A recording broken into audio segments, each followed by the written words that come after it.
Hey everyone, my name is Krishna. In this video, we're going to talk about compound interest, and specifically a way of representing it visually that I find extremely useful, and I hope you do too. So let's say that we earn an annual return of 25% a year. So annual return 25% a year, 1/4.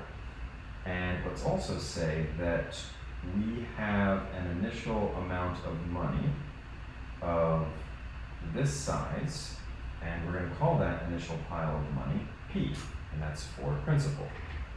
So then let's make a year column here.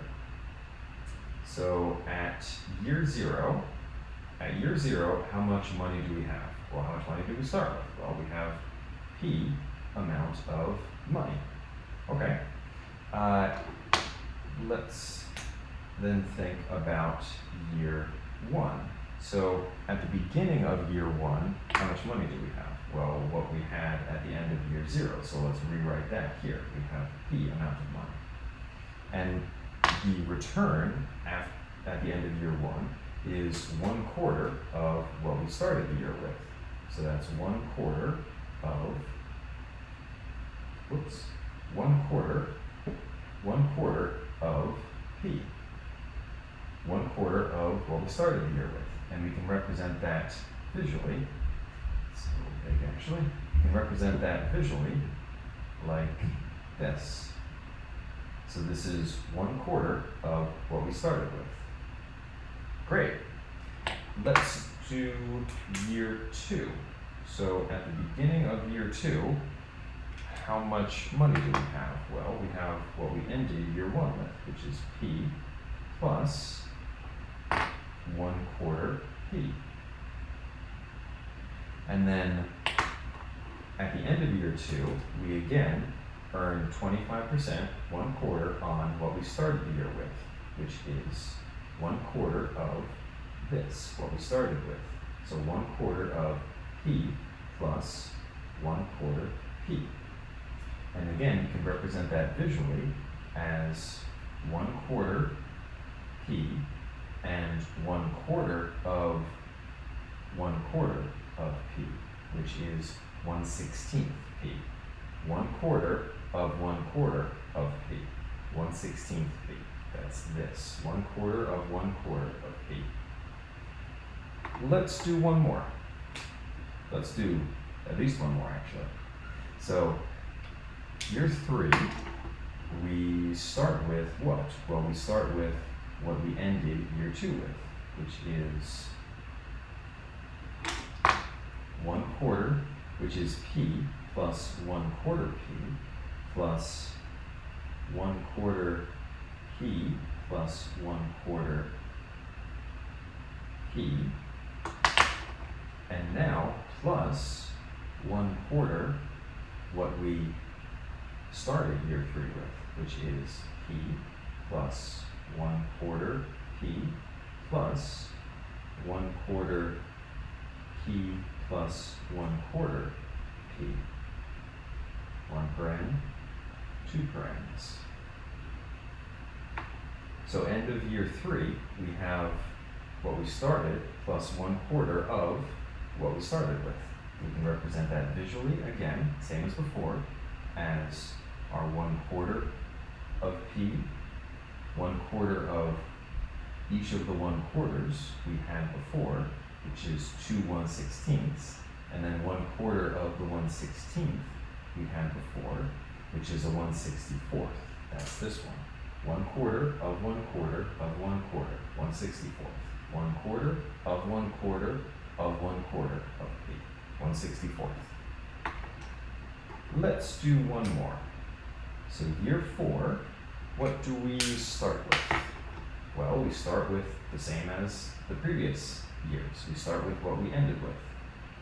We ended the previous year with. So it's P and several additions here. So let's rewrite what we ended the previous year with, which is 1/4 P plus 1/4 P plus 1/4 P plus 1/4 p plus 1/4 p plus 1/4 p plus 1/4 p plus 1/4 times what we started with. 1/4 times what we started with. So this is 1/4 times p plus 1/4 p plus 1/4 p plus 1/4 p plus 1/4 p plus 1/4 p plus 1/4 p plus 1/4 p. 1 paren, 2 parens, and this is all inside a third paren. So it's 1/4 of what we had before. 1/4 of what we had before. So let's represent that visually. 1/4 of p, 1/4 of 3 1/4, which is 3 1/16. 1/4 of 3 1/16, which is 3 1/64. And that one's a little smaller than the others. There we are. And 1/4 of 1/64, which is 1 2/56. That's 4 1/4 multiplied together, a 1 2/56. So what do we notice about the amount of boxes that we have each time? One thing we might notice is that they're increasing each time, right? First time we have a 1/4 of p. Then the second time we have, again, we get our 1/4 of our initial principal, but then we get 1/4 of the interest that we earned the first year. And then the same thing, the same pattern repeats for the third year. We get 1/4 of our initial principal, and as before, 1/4 of the interest that we earned previously. That's 1/4 of 1/4 for our 1/16, and 1/4 of 1/4 of 1/4 for our 1/64 interest. And as before, the same thing happens for the fourth time on our principal, and then we get interest on the interest that we earned previously. This is why if you search compound interest, if you search for compound interest, you'll find it often described as earning interest on our interest. So it's earning interest on interest that you earned previously, because that's literally what it is. You're earning interest on interest that you earned previously. That's why it's compound. That's why it's compound interest. So this is the way that I think about compound interest, and this literally is the visualization that I like to keep in my mind, that I keep in my mind as a picture when I'm thinking about it.